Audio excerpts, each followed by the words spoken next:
Hello friends, I am Soni Singh. Welcome to AIO computer zone. Friends, आज की class में हम लोग जानेंगे माउस क्या होता है, इसके कितने प्रकार होते हैं, मॉनिटर क्या होता है, मॉनिटर के कितने प्रकार होते हैं, स्कैनर क्या होता है और स्कैनर के कितने प्रकार होते हैं। बारी बारी से हम लोग इन सभी चीज़ों के बारे में जानेंगे। तो सबसे पहले हम लोग यहाँ पर जानेंगे माउस क्या होता है। तो माउस एक प्रकार का पॉइंटिंग डिवाइस है। माउस क्या है? एक प्रकार का पॉइंटिंग डिवाइस है जिसके ज़रिए आप कर्सर पॉइंट को एक स्थान से दूसरे स्थान पर ले जा सकते हैं। जिसके ज़रिए आप क्या कर सकते हैं? कर्सर पॉइंट को एक स्थान से दूसरे स्थान पर ले जा सकते हैं। माउस एक प्रकार का पॉइंटिंग डिवाइस है जिसके ज़रिए आप कर्सर पॉइंट को एक स्थान से दूसरे स्थान पर ले जा सकते हैं।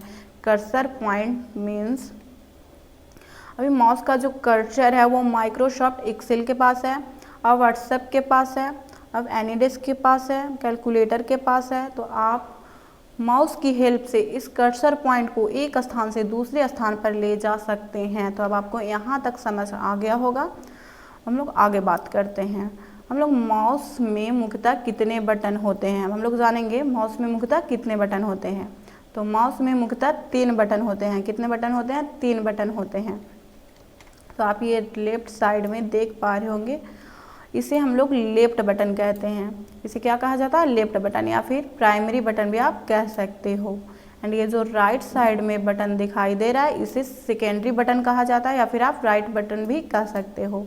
ये जो बीच में गोलाकार दिखाई दे रहा है इसे स्क्रॉल बटन या फिर बिल बटन भी कहा जाता है। आपको यहाँ तक समझ आ गया होगा। अब हम लोग बारी बारी से सभी बटन के गुण को जानेंगे। तो सबसे पहले यहाँ पर हम लोग लेफ्ट बटन के गुण को जानेंगे। लोग लेफ्ट बटन के गुण को समझेंगे, राइट बटन के गुण को समझेंगे, स्क्रॉल बटन के गुण को समझेंगे। हम लोग सभी बटन के गुण को बारी बारी से समझेंगे। सबसे पहले लेफ्ट बटन को समझते हैं। तो अगर आप माउस का लेफ्ट बटन एक बार क्लिक करते हैं तो यह स्क्रीन पर दिखाई दे रहे किसी एक ऑब्जेक्ट को चुनता है, और यदि आप डबल क्लिक करते हैं तो वो प्रोग्राम ओपन हो जाता है।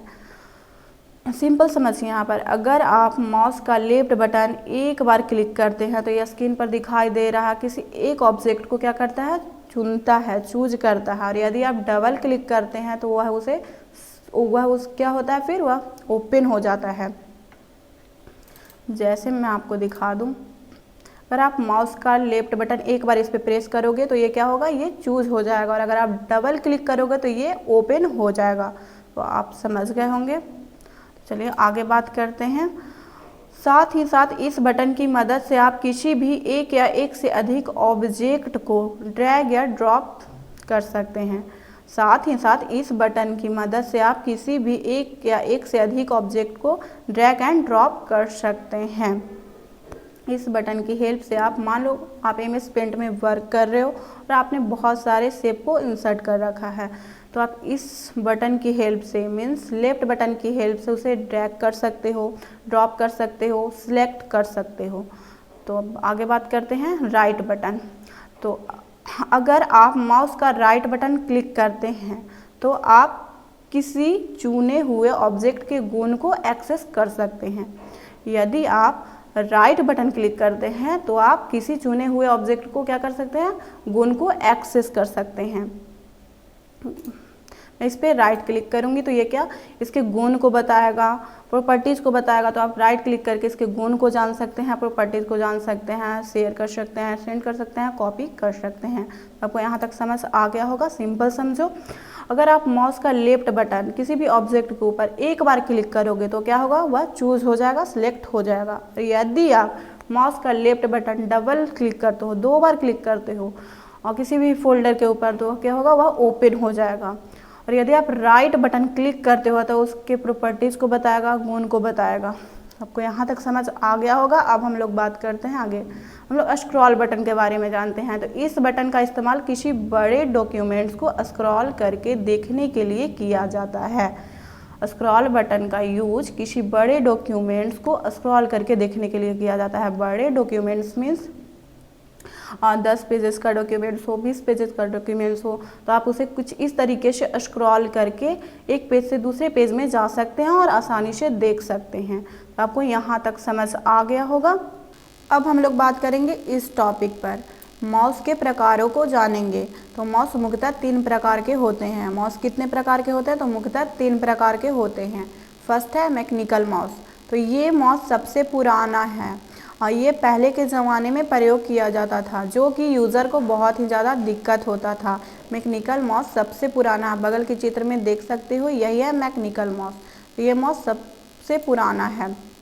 पहले के ज़माने में इसी माउस का यूज़ किया जाता था, जो कि यूज़र को यूज़ करने में काफ़ी दिक्कत होती थी। मैकेनिकल माउस के अंदर मेटालिक या रबर की बॉल लगी रहती थी। जब हम इस रबर बॉल को पैड पर रख कर किसी भी दिशा में घुमाते थे तो माउस के अंदर सेंसर लगा रहता था, जो कि माउस की मूवमेंट को कैच करता था और तब जाकर कंप्यूटर स्क्रीन पर माउस पॉइंटर मूव करता था। मैकेनिकल माउस के अंदर मेटालिक या रबर की क्या लगी रहती थी? बॉल लगी रहती थी। जब हम इस रबर बॉल को माउस पैड पर रख कर किसी भी दिशा में घुमाते थे तो माउस के अंदर सेंसर लगा रहता था, जो क्या करता था? माउस की मूवमेंट को कैच करता था और तब जाकर कंप्यूटर स्क्रीन पर माउस पॉइंटर को मूव करता था। नेक्स्ट है ऑप्टिकल माउस। तो ऑप्टिकल माउस वायरलेस माउस की तरह ही होता है, मगर सिर्फ अंतर इतना है कि ये केबल के द्वारा कंप्यूटर में कनेक्ट होता है। आप बगल के चित्र में देख सकते हो, यही ऑप्टिकल माउस। आजकल इसका यूज़ ज़्यादा होता है। तो इसमें एक केबल लगा हुआ रहता है जिसे हमें CPU से कनेक्ट करना होता है, तभी जाकर ये माउस वर्क करता है। तो ऑप्टिकल माउस वायरलेस माउस की तरह ही होता है, मगर सिर्फ अंतर इतना है कि ये केबल के द्वारा कंप्यूटर में कनेक्ट होता है। तो आगे जानेंगे हम लोग वायरलेस माउस। नेक्स्ट है वायरलेस माउस। तो वायरलेस माउस उस माउस को कहते हैं जिसमें कि कोई भी केबल नहीं लगा होता है। वायरलेस माउस में कोई भी केबल नहीं लगा हुआ होता है। ये माउस कंप्यूटर से कनेक्ट करने के लिए वायरलेस टेक्नोलॉजी का इस्तेमाल करता है, लेकिन इसके लिए आपको एक USB लगाना होगा, जो कि माउस के साथ दिया जाता है। वायरलेस माउस उस माउस को कहते हैं जिसमें कोई भी केबल नहीं लगाना होता है। ये माउस कंप्यूटर से कनेक्ट करने के लिए वायरलेस टेक्नोलॉजी का इस्तेमाल करता है, लेकिन इसके लिए आपको एक USB लगाना होगा, जो कि माउस के साथ दिया जाता है। वायरलेस माउस के साथ दिया जाता है एक USB। आप देख सकते हो, यही है USB और ये है वायरलेस माउस। इसमें कोई भी केबल लगा हुआ नहीं है। जब आप इस USB को CPU में लगाओगे तो ये माउस वर्क करेगा, वरना ये वर्क नहीं करेगा। तो वायरलेस माउस उस माउस को कहते हैं जिसमें कोई भी केबल लगा हुआ नहीं होता है। ये माउस कंप्यूटर से कनेक्ट करने के लिए वायरलेस टेक्नोलॉजी का इस्तेमाल करता है, लेकिन उसके लिए आपको एक USB लगाना होगा, जो कि माउस के साथ ही दिया जाता है। वायरलेस माउस के साथ एक USB दिया जाता है।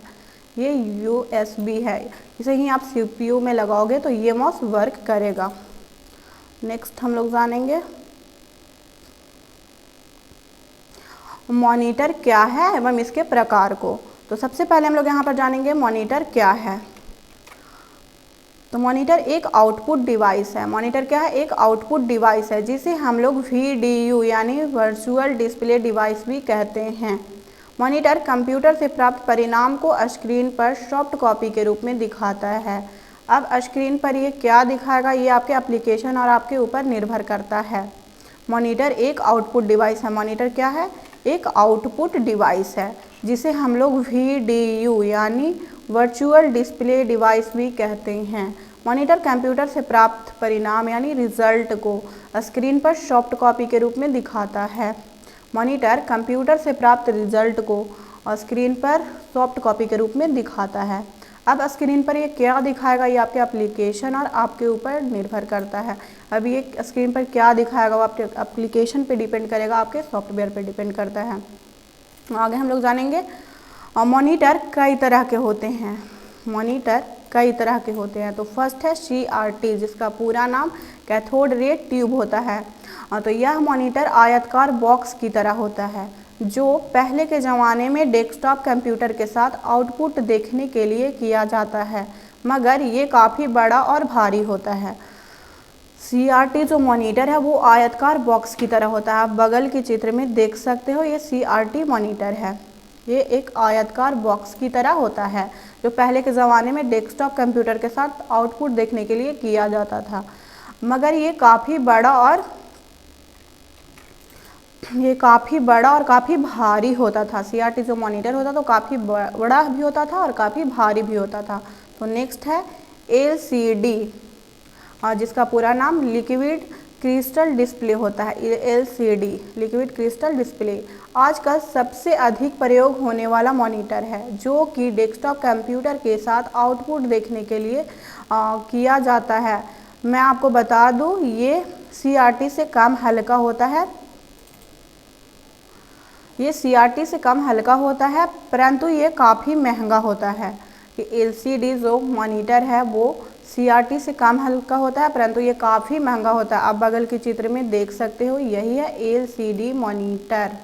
आजकल अधिक प्रयोग होने वाला मॉनिटर है। आजकल इस मॉनिटर का काफ़ी ज़्यादा प्रयोग होता है जो कि डेस्कटॉप कंप्यूटर के साथ आउटपुट देखने के लिए किया जाता है। मैं आपको बता दूं, ये CRT से कम हल्का होता है, परंतु काफ़ी महंगा भी होता है। नेक्स्ट है LED, जिसका पूरा नाम लिक्विड इमिटेड डायोड होता है। ये एक ऐसा मॉनिटर है जो आजकल सभी घरों में प्रयोग किया जाता है। साथ ही साथ आप इसे कंप्यूटर के साथ आउटपुट देखने के लिए भी कर सकते हैं। LED एक ऐसा मॉनिटर है जो आजकल सभी घरों में प्रयोग किया जाता है। साथ ही साथ आप इसे कंप्यूटर के साथ आउटपुट देखने के लिए कर सकते हैं। यही है LED मॉनिटर। अब हम लोग बात करेंगे इस टॉपिक पर, स्कैनर क्या होता है इसके बारे में समझेंगे। तो सबसे पहले हम लोग यहाँ पर जानेंगे स्कैनर क्या होता है। स्कैनर एक इनपुट डिवाइस है जो किसी भी चित्र या अक्षर को किसी अन्य सॉफ्टवेयर की मदद से हूबहू उसके जैसा ही कैप्चर करता है। उसको आप पुनः एडिट करके उसे प्रिंट आउट करके किसी अन्य जगह पर प्रयोग कर सकते हैं। स्कैनर एक इनपुट डिवाइस है। इनपुट डिवाइस इसलिए है क्योंकि यह इनपुट के रूप में लेता है, फिर स्कैन करता है और उसका रिजल्ट हमें आउटपुट के रूप में देता है, जो कि किसी भी चित्र या अक्षर को किसी अन्य सॉफ्टवेयर की मदद से हूबहू उसके जैसा कैप्चर करता है।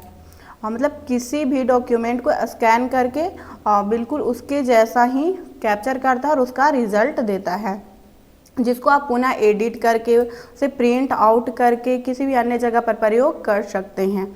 तो आगे बात करते हैं। मैं आपको बता दूं, स्कैनर लेज़र किरणों का इस्तेमाल करती है।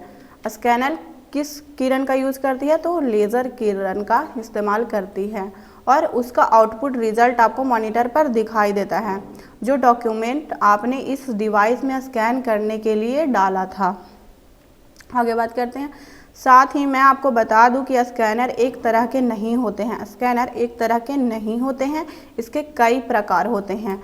अब ये सब उसकी कंपनी, साइज और कीमत उसके साथ हमारी ज़रूरतों पर निर्भर भी करती है, क्योंकि हमें जिस तरह का स्कैनर चाहिए उसी तरह का स्कैनर हम लोग खरीदेंगे।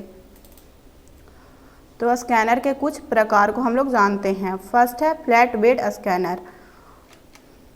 क्या है? Flat bed scanner. मैं आपको बता दूं कि फ्लैट बेड स्कैनर का प्रयोग आजकल ज़्यादा होता है। इसे हम लोग डेस्कटॉप स्कैनर भी कहते हैं। फ्लैट बेड स्कैनर को डेस्कटॉप स्कैनर भी कहा जाता है। इस स्कैनर के ज़रिए किसी भी डॉक्यूमेंट को आप स्कैन करने के लिए उस डॉक्यूमेंट को इस स्कैनर पर सिर्फ रखना होता है और ये स्कैन कर देता है। किसी भी डॉक्यूमेंट को स्कैन करने के लिए इस स्कैनर के रूप पर रखना होता है, फिर ये क्या करता है? स्कैन कर देता है। आप इस स्कैनर पर किसी पुस्तक को भी स्कैन कर सकते हैं। इस स्कैनर की हेल्प से आप किसी पुस्तक को भी क्या स्कैन कर सकते हैं। आगे बात करते हैं। मगर एक बार में केवल एक ही डॉक्यूमेंट या पुस्तक को स्कैन किया जा सकता है। इस स्कैनर की हेल्प से एक बार में एक ही डॉक्यूमेंट या एक ही पुस्तक को क्या किया जा सकता है? स्कैन किया जा सकता है। नेक्स्ट है sheet fed scanner. Sheet fed scanner ये भी फ्लैट बेड स्कैनर की तरह ही होता है।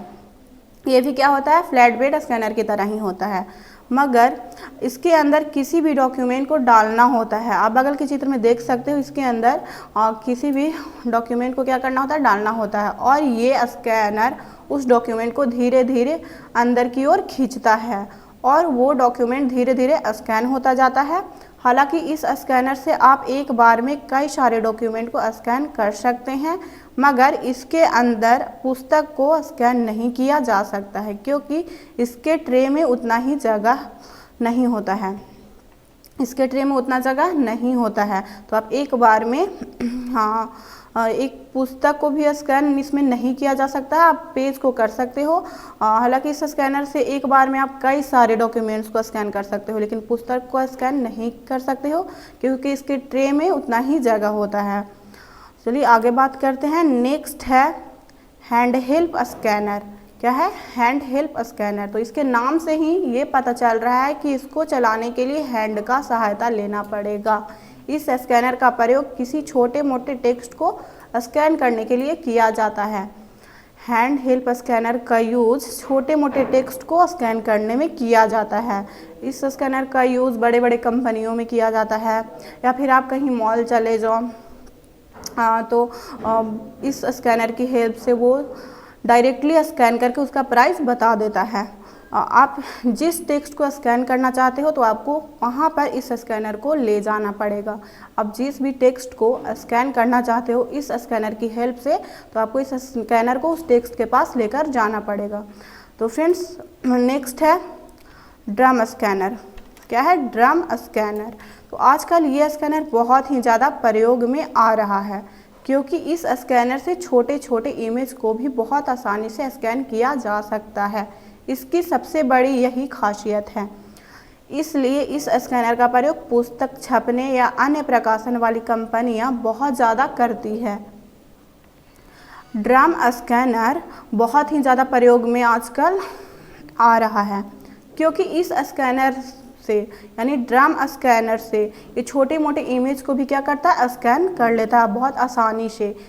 इसलिए ये इसकी सबसे बड़ी खासियत यही है कि ये छोटे मोटे इमेज को भी स्कैन कर लेता है। नोट, इसके अलावा भी वर्तमान समय में कई प्रकार के स्कैनर आ चुके हैं। इसके अलावा भी वर्तमान समय में कई प्रकार के स्कैनर आ चुके हैं जो कि अलग अलग कैटेगरी के लिए अलग अलग स्कैनर हो सकते हैं। जैसे OMR आंसर शीट जांच करने के लिए OMR स्कैनर, बार कोड जांच करने के लिए BCR स्कैनर, हॉस्पिटल के लिए कोई और स्कैनर, लेकिन मुख्यतः यही 4 स्कैनर होते हैं। तो फ्रेंड्स आज के लिए इतना ही, मिलते हैं नेक्स्ट वीडियो में।